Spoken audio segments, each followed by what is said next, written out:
Hello everyone, कैसे हैं आप सब। उम्मीद करती हूँ हमेशा की तरह आप सभी अच्छे होंगे। दोस्तों, रोज़ की तरह आज भी लेकर आ चुकी हूँ बहुत ही काम की वीडियो। आज की वीडियो आपके लिए होने वाली है बेहद खास, क्योंकि इसमें बताए हैं मैंने आज कुछ ऐसे घरेलू जुगाड़ जो आपने आज से पहले कभी नहीं देखे होंगे, और साथ ही साथ मैं आपको कुछ ऐसे टिप्स और ट्रिक्स बताने वाली हूँ जिससे आपका है ना घंटों का काम मिनटों में हो जाएगा। तो चलिए बिना देरी किए वीडियो को शुरू करते हैं। आज की मेरी पहली टिप है, दोस्तों, इस तरीके के जो लेदर के पर्स होते हैं ना, आप देखते होंगे अगर इनको हम काफ़ी दिन तक इसको यूज़ ना करें तो ये रखे-रखे काफ़ी ज़्यादा पुरानी सी होने लगती है, उसकी जो शाइनिंग होती है ना वो ख़त्म हो जाती है। साथ ही साथ बीच में आप देखते होंगे थोड़े-थोड़े क्रैक से आ जाते हैं, जो देखने में फिर बिल्कुल भी अच्छे नहीं लगते हैं। तो ये जो क्रैक आ जाते हैं और जो ये इसकी डलनेस आ जाती है ना, उसको दूर करने के लिए एक घरेलू उपाय है। आप यहाँ पर ले लीजिए वैसलीन। वैसलीन या आप कोई से भी पेट्रोलियम जेली जो होती है ना, वो यहाँ पर आप यूज़ कर सकते हैं। और इस तरीके से थोड़ा-सा लेकर पर्स पे आप पूरे में लगा दें। आप यूज़ करें यहाँ पर कॉटन या फिर टिश्यू पेपर की हेल्प से इस तरीके से पूरे पर्स में इसको अप्लाई कर दीजिए। तो आप देखिएगा जो भी आपके पर्स की लेदर पर्स की जो शाइनिंग खत्म हो जाती है वो भी वापस आ जाएगी, और जो बीच-बीच में जो थोड़े बहुत क्रैक्स रहते हैं ना वो भी खत्म हो जाएँगे। तो इस तरीके से हम अपने पुराने जो पर्स हमारे जो हो जाते हैं उनको भी नए जैसा हम चमका सकते हैं।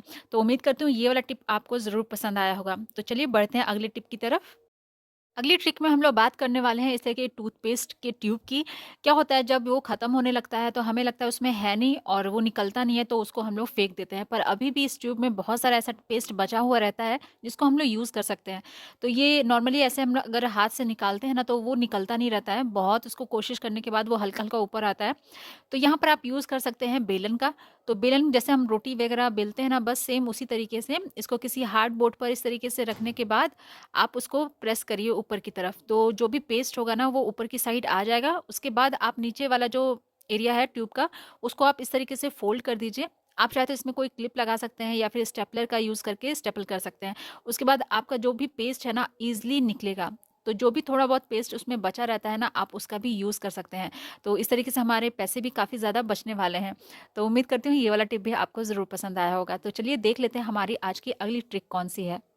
इस तरीके के हुडी वाले जो जैकेट्स होते हैं ना, इनको अच्छे से ऑर्गेनाइज़ करके फ़ोल्ड करके रखना एक बहुत बड़ा टास्क होता है। तो आज एक फ़ोल्डिंग आपके साथ शेयर करने वाली हूँ, जिसको यूज़ करने के बाद आपके जो जैकेट है ना, बहुत ही अच्छे से रहेंगे। तो आपको क्या करना है, इन जैकेट के पहले ज़िप को इस तरीके से हमें लगा देना है। उसके बाद इसको उल्टा करके जैसे हम फ़ोल्ड करते हैं ना, सेम उसी तरीके से नॉर्मली हम इसको फ़ोल्ड कर देंगे। तो इस तरीके से आप अगर अपने जैकेट्स वगैरह को रखेंगे ना, तो ये बहुत ही अच्छे से ऑर्गेनाइज़ रहते हैं।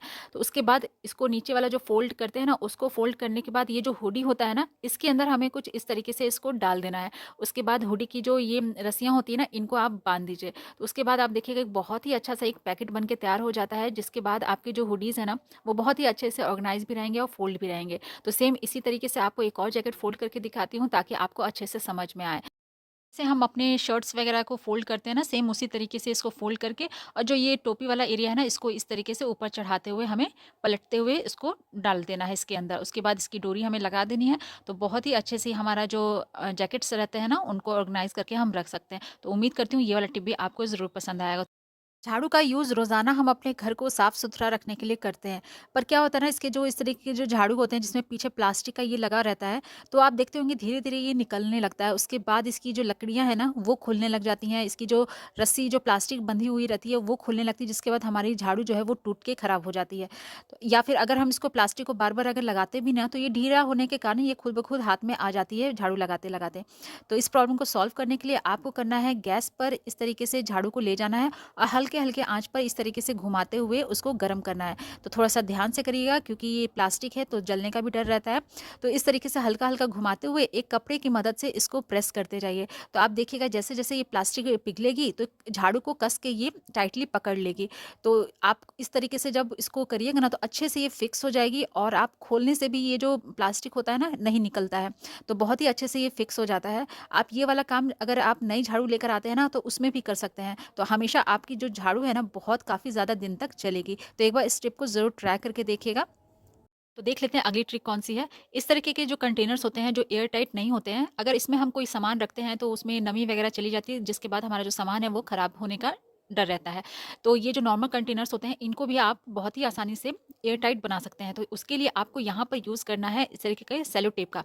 तो मेरे पास ये चौड़ा वाला सेलो टेप था तो उसका यूज़ कर रही हूँ। अगर पतला वाला है तो आप उसको भी यूज़ करके बहुत ही अच्छे से यहाँ पर जो कंटेनर्स हैं उनको एयर टाइट बना सकते हैं। तो कुछ इस तरीके से इसके नाप का हमें काट लेना है और ये जो जहाँ पर हम कैप लगाते हैं ना, कंटेनर का लिड जहाँ पे लगता है, जो जहाँ पर इस तरीके के चूड़ी वगैरह बने रहते हैं, यहाँ पर हमें इस तरीके से टेप को कुछ घुमाते हुए पूरे में लगा देना है। तो इस तरीके से पूरे में ये अच्छे से चिपक जाएगा। उसके बाद आप इसके कंटेनर्स के कैप को आप लगाइएगा तो बहुत ही अच्छे से ये टाइट हो जाता है, क्योंकि जहाँ से ये हवा वगैरह जाता है ना, वो एरिया बिल्कुल आपका फिल हो जाएगा सेलो टेप के कारण। तो ये जो हमारे नॉर्मल कंटेनर्स है ना, तो बस बहुत ही अच्छे से ये जो कंटेनर्स हैं वो एयर टाइट यहाँ पर बन जाते हैं। तो एक बार इसको ज़रूर ट्राई करके देखिएगा। उम्मीद करती हूँ टिप ज़रूर पसंद आया होगा। तो चलिए बढ़ते हैं आज के अगली ट्रिक की तरफ।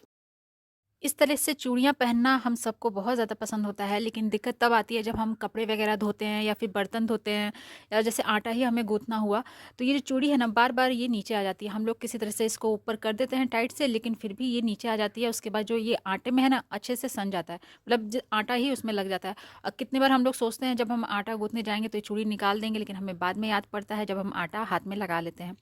तो इसके लिए एक सॉल्यूशन है, आप इस तरीके का रबर बैंड हम लोग के पास आसानी से मिल जाता है बालों में लगाने वाला। तो इस तरीके का एक रबर बैंड आप किचन में रखिए और इसको जब भी आप आटा गूँथने वाले हों या बर्तन धोने हो या कपड़ा धोना हो, तो इस तरीके से हाथों में पहन लीजिए और सारी चूड़ियों को ऊपर करके। उसके बाद आप देखिएगा जितनी चूड़ियाँ हैं ना, सारी ऊपर ही रहेंगी, बिल्कुल भी नीचे नहीं आएंगी और आराम से आप अपना जो भी काम रहेगा वो कर पाएंगे। तो बस यहाँ पर एक रबर बैंड से हमारी जो ये प्रॉब्लम है ना, वो यहाँ पर सॉल्व हो जाती है। तो एक बार इसको ज़रूर ट्राई करके देखिएगा। तो चलिए देख लेते हैं हमारा आज का अगला टिप कौन सा है। तो यहाँ पर हमारी अगली टिप है ब्रेड को लेकर। अक्सर होता है ना कि हम लोग ब्रेड लेकर आते हैं और उसको यूज़ करते हैं और थोड़ा बहुत इस तरीके से आधा बच जाता है और उसको फोल्ड करके हम फ्रिज में रख देते हैं। लेकिन आप देखते होंगे 2-3 दिन के बाद ये जो ब्रेड होता है ना, सूखने लग जाती है, ड्राई सी होने लग जाती है, जिसके बाद उसको फिर कोई भी खाना पसंद नहीं करता है। तो यहाँ पर एक छोटी सी टिप है जिसको यूज़ करके आप ये जो ब्रेड है ना, इसको ड्राई होने से बचा सकते हैं। तो यहाँ पर हमें यूज़ करना है धनिए का। तो धनिया का जो ये मोटा वाला स्टेम होता है ना, ये तो फिर भी पतला है, और भी जो जड़ में जो मोटे-मोटे से स्टेम होते हैं उनको अक्सर हम लोग यूज़ इतना नहीं करते हैं। कभी-कभार करते भी हैं तो चॉप करके सब्ज़ी वगैरह में डाल देते हैं। तो उन स्टेम को आप लीजिए और इस तरीके से अच्छे से उसको पहले लेकिन धो के साफ़ कर लीजिएगा, सुखा लीजिएगा। उसके बाद इस ब्रेड में आप पैकेट के अंदर इसको रख दीजिए। तो इसका जो भी मॉइस्चर है ना, उसको मेंटेन करके रखता है, बिल्कुल भी वो ड्राई नहीं होता है हमारे ब्रेड सब। तो इस तरीके से आप रखने के बाद उसको क्लिप आप लगाकर और फ्रिज में रख दीजिए। तो आपके जो ब्रेड है ना, काफ़ी दिन तक अच्छे रहेंगे, सॉफ्ट रहेंगे। तो एक बार इसको ज़रूर ट्राई करके देखिएगा। उम्मीद करती हूँ ये भी टिप आपको ज़रूर काम आएगा। तो दोस्तों, ये थे आज के कुछ यूज़फुल टिप्स और ट्रिक्स जिनको यूज़ करके हम अपने रोज़ के काम को आसान बना सकते हैं। उम्मीद करती हूँ आज का वीडियो आपको ज़रूर पसंद आया होगा। अगर वीडियो ज़रा सा भी हेल्पफुल लगा है तो प्लीज़ कमेंट बॉक्स में ज़रूर बताइएगा और एक लाइक कर दीजिएगा। ज़्यादा से ज़्यादा शेयर करिएगा अपने फैमिली और फ्रेंड्स में, ताकि वो भी इन सारी ट्रिक्स को यूज़ कर पाएँ। तो मिलती हूँ कल फिर एक नए वीडियो के साथ। तब तक के लिए गुड बाय।